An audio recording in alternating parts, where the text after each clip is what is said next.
Hello everybody, welcome to Current Affairs MCQs program. Let's begin with previous day's practice question. Question was regarding the Association of Southeast Asian Nations, that is ASEAN. Consider the following statements. 1. It was established in 1967 with the signing of the Bangkok Declaration.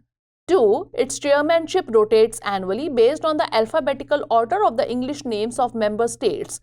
Which of the statements given above is or are correct? 1 only, 2 only, both 1 and 2, or neither 1 nor 2. The correct answer is option C, both 1 and 2. The ASEAN was established on 8 August 1967 in Bangkok, Thailand, with the signing of the ASEAN Declaration, that is, Bangkok Declaration. Hence, statement 1 is correct. It was founded by the founding fathers of ASEAN, Indonesia, Malaysia, Philippines, Singapore, and Thailand. The organization's goal is to promote stability and economic growth across these nations. Its chairmanship rotates annually based on the alphabetical order of the English names of member states. Hence, statement 2 is correct. Therefore, option C is the correct answer.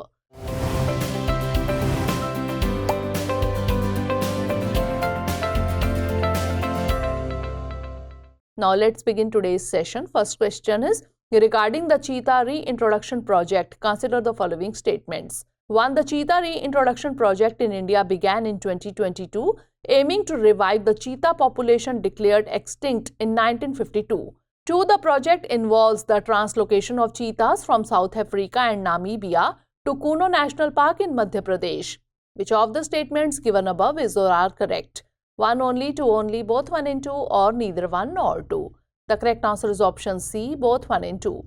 The Cheetah Reintroduction project in India formally commenced on September 17, 2022 with the objective of restoring the population of cheetahs which were declared extinct in the country in 1952. Hence, statement 1 is correct. The project involves the translocation of cheetahs from South Africa and Namibia to Kuno National Park in Madhya Pradesh. Hence, statement 2 is correct. Therefore, option C is the correct answer. Next question is regarding the Immoral Traffic Prevention Act of 1956. Consider the following statements. 1. It aims to prevent the commercialization of vices and the trafficking of females. 2. The Act declares sex work illegal and prohibits running brothels. Which of the statements given above is or are correct? 1 only, 2 only, both 1 and 2, or neither 1 nor 2. The correct answer is option A, 1 only. The Immoral Traffic Prevention Act 1956 aims to prevent the commercialization of vices and the trafficking of females. Hence, statement 1 is correct. It delineates the legal framework surrounding sex work. While the Act itself does not declare sex work illegal, it prohibits running brothels. Hence, statement 2 is not correct. Engaging in prostitution is legally recognized, but soliciting people and luring them into sexual activities are considered illegal. Section 2 of the Act defines a brothel as any place used for sexual exploitation or abuse for the gain of another person or for the mutual gain of 2 or more prostitutes. Therefore, option A is the correct answer. Next question is, regarding Section 132 of the Income Tax Act 1961, consider the following statements. 1. It allows tax authorities to conduct searches and seizures without a warrant if there is a reason to believe that a person has hidden or avoided income. 2. The constitutionality of this provision was challenged in the case of Puran Mal versus Director of Inspection 1973. Which of the statements given above is or are not correct? 1 only, 2 only, both 1 and 2, or neither 1 nor 2. The correct answer is option D, neither 1 nor 2. That is, both the statements are correct. Section 132 of the Income Tax Act 1961 empowers the tax authorities to conduct searches and seizures of persons and properties without any prior judicial warrant if they have a reason to believe that the person has concealed or evaded income. Hence, statement 1 is correct. It grants authorities the power to search buildings, places, vehicles, or aircraft based on suspicion of hiding financial assets. The constitutionality of Section 132 was challenged in the case of Puran Mal versus Director of Inspection 1973. Hence, statement 2 is correct. The Supreme Court upheld the law, citing its own judgment in MP Sharma versus Satish Chandra 1954 by emphasizing that the power of search and seizure is essential for the protection of social security and is regulated by law. Therefore, option D is the correct answer. Next question is regarding gravitational waves. Consider the following statements.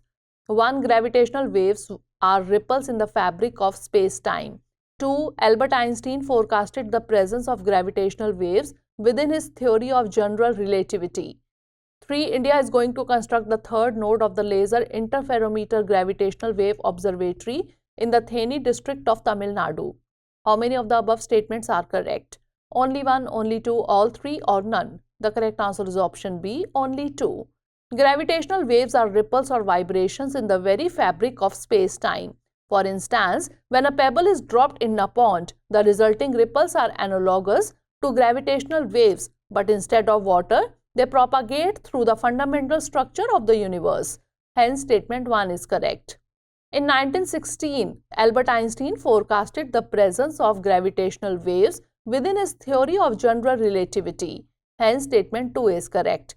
Gravitational wave research, as evidenced by the 2017 Nobel Prize awarded for the first detection using Laser Interferometer Gravitational Wave Observatory, holds immense potential for scientific breakthroughs. Recently, India gave its go-ahead to construct the third node of the LIGO in Hingoli district of Maharashtra. Hence, statement 3 is not correct. Therefore, option B is the correct answer.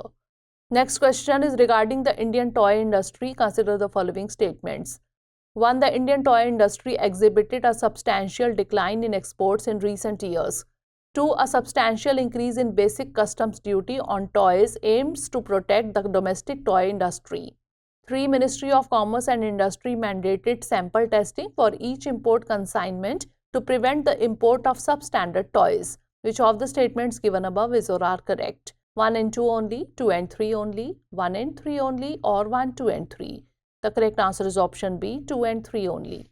The Indian toy industry exhibited remarkable growth between financial year 2014-15 and financial year 2022-23, marked by a substantial decline in imports by 52% and a significant rise in exports by 239%.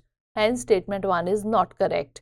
A substantial increase in basic customs duty on toys from 20% to 60% in February 2020 and subsequently to 70% in March 2023 aims to protect the domestic toy industry from cheaper imports and encourage local manufacturing. Hence, statement 2 is correct. The Directorate General of Foreign Trade under the Ministry of Commerce and Industry mandated sample testing for each import consignment to prevent the import of substandard toys, ensuring better quality control. Hence, statement 3 is correct. Therefore, option B is the correct answer. Next question is regarding the Finance Commission. Consider the following. 1. It is a constitutional body established under Article 256 of the Indian Constitution. 2. Its primary function is to recommend the distribution of financial resources between the central government and the state governments. Which of the statements given above is or are correct?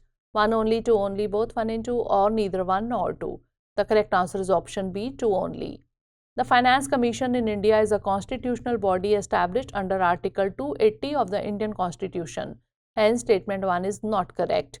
Its primary function is to recommend the distribution of financial resources between the central government and the state governments.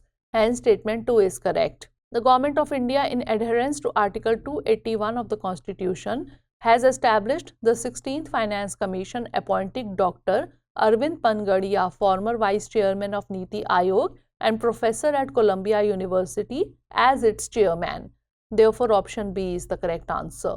Next question is, recently Europa was seen in the news. It is best described as a recently discovered polar bear species, one of Jupiter's moons, awarded as Word of the Year 2023, or a newly discovered fish species in the Himalayas. The correct answer is option B, one of Jupiter's moons. It is one of Jupiter's moons. Europa is slightly smaller than Earth's moon and its diameter is about 1/4 that of the Earth. Even though Europa has a very thin oxygen atmosphere, it is considered one of the most promising places in the solar system to find present-day environments that are suitable for life beyond the Earth. Therefore, option B is the correct answer. Next question is regarding X-ray polarimeter satellite or XPOSAT. Consider the following. One, it is designed to study X-ray polarization in the medium X-ray band, offering insights into celestial sources, radiation mechanisms, and geometry. 2. POLIX, that is Polarimeter instrument in X-rays, and XSPECT, that is X-ray spectroscopy and timing, are the two of its payloads. 3. XPOSAT is the world's first mission dedicated to X-ray polarization in the medium X-ray band. How many of the statements given above are not correct? Only one, only two, all three, or none? The correct answer is option A, only one. XPOSAT is designed to study X-ray polarization in the medium X-ray band, offering insights into celestial sources, radiation mechanisms, and geometry. Hence, statement 1 is correct. This study is crucial for understanding the physics behind these celestial bodies. The satellite carries two main payloads, POLIX, that is Polarimeter instrument in X-rays, and XSPECT, that is X-ray spectroscopy and timing. Hence, statement 2 is correct. POLIX will observe about 40 bright astronomical sources, while XSPECT will study the electromagnetic spectrum generated by different matter. XPOSAT is the world's second mission dedicated to X-ray polarization in the medium X-ray band. Hence, statement 3 is not correct. NASA's Imaging X-ray Polarimetry Explorer, launched in 2021, was the first such mission by a space agency. Therefore, option A is the correct answer.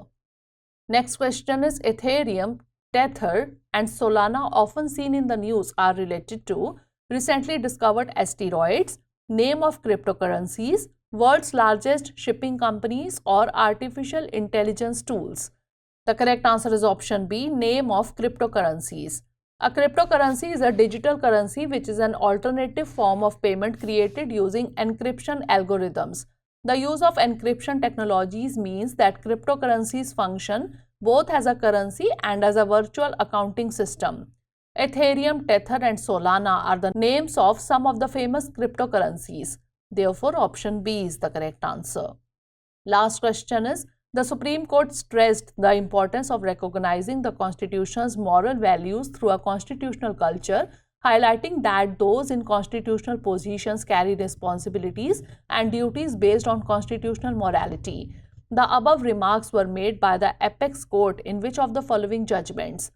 NCT of Delhi versus Union of India 2018, MP Sharma and others versus Satish Chandra 1954, Rameshwar Prasad versus Union of India 2006, or Nabam Rebia Judgment 2016. The correct answer is option A, NCT of Delhi versus Union of India 2018. The Constitution cannot be expected to deal with the individual behavior of public functionaries. It only talks of the functions, powers, and duties of governors. However, the notion of constitutional morality should govern governors in their public conduct. In NCT of Delhi versus Union of India 2018, a constitution bench of the Supreme Court emphasized the need to identify the moral values of the Constitution based on a notion of constitutional culture. It said that constitutional morality places responsibilities and duties on individuals who occupy constitutional institutions and offices. Therefore, option A is the correct answer. Now it's time for the practice question. The Commission criticized certain governors for lacking impartiality and wisdom, noting that many governors see themselves as union agents, leading to a worsening situation. The recommendation for governors to remain detached from local politics is still far from reality. The above views are expressed by which of the following commissions? Sarkaria Commission, Strachey Commission, Khosla Commission, or Mandal Commission? Send the answer of this question in the comment section. Stay tuned for the next episode. Thanks for watching.